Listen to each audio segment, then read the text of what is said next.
Öndeki leksiyimizi başlayımız hürmetli vatandaş. Bugün çiğsak 2019 yıl.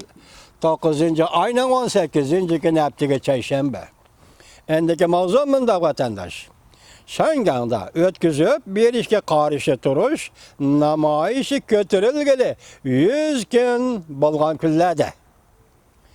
Şangan halkı Kompartiyani Şangan'dan qoğlap çıkarışkı yüzlendi. Mavzunu bir okuyup vatandaş. Bunun mavzunu anlaştığı mavzusuna lan. Şangan ötküzüp bir işe karıştırış namayişi götürülgeli 100 gün bolgan küllerde. 3 ay 10 gün bolgan küllerde.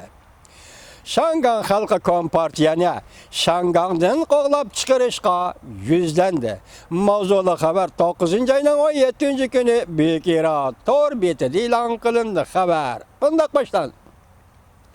Şangan'da ötküzüp bir işe karıştırış namayişi götürülgeniga 100 gün boldu.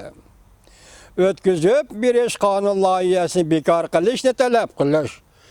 Ötküzüp bir iş kanun layihasini bekar kılışını talep kılış. Lincin yönenin tahtın çüşünü talep kılgan baş türlük talep. Şangan'da Lincin yö memuriyetini palaç aletke düşürüp koydu. Şangan sakçılarının namayışçılarını kalaymakan kol gelişi. Hatta 8. ayının 31. günü teyzi, poizbek kişidi sakçılarının namayışçılar hücum kılışı. Katarlıkla endilikti Şangan halkının talep ilticaları Kompartiyani qoğlap çıkarıp Şangan'ı kolga keltürüşke özgerdi.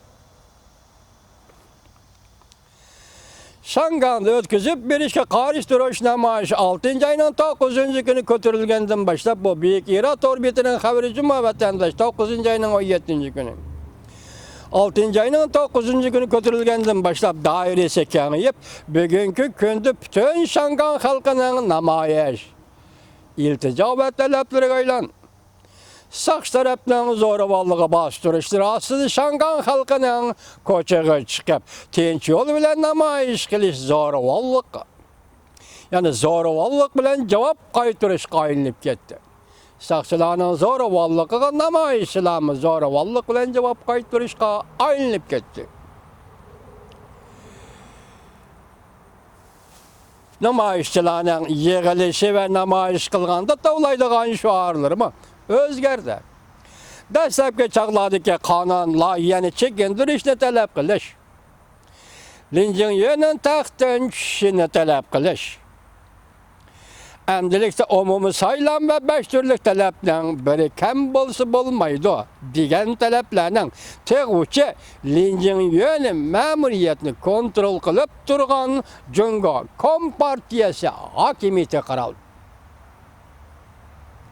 Yani Jungo Kompartiyasi Şangan'daki namayışının teguvchi Jungo Kompartiyasi siyasi hakimiyetiga qaratildi dedi.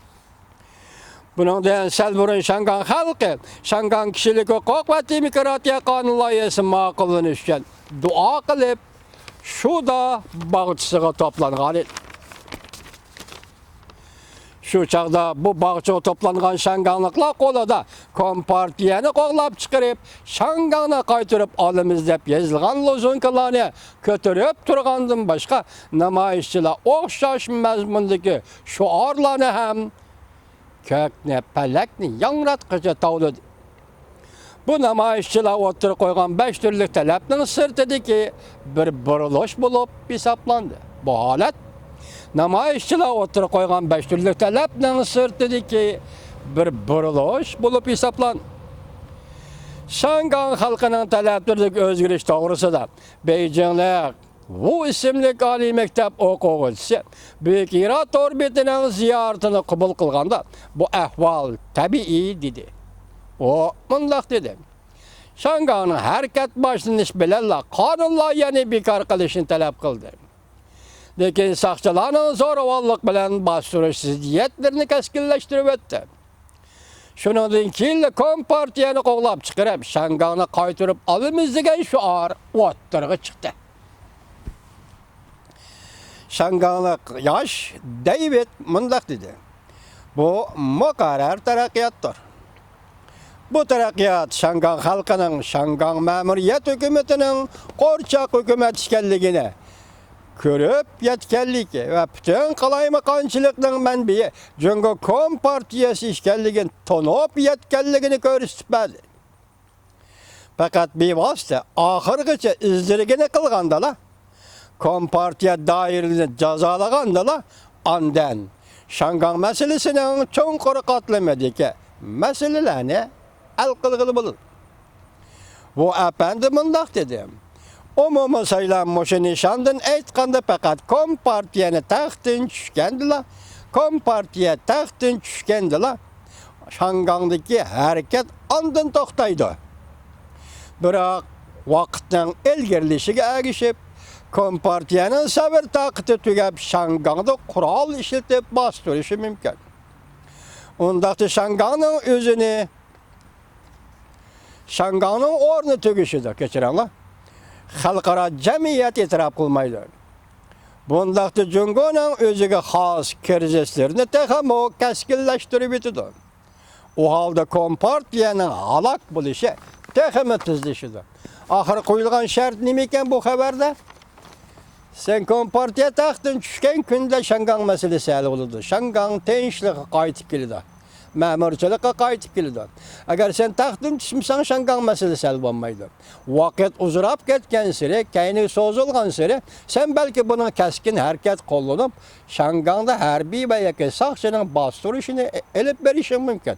Bundaq vaqtda xalqaro jamiyat buni e'tirof qilmaydi. Ya'ni Shangangning alohida o'rnini xalqaro jamiyat e'tirof qilmaydi. Sen shuning bilan nima ish bo'ladi?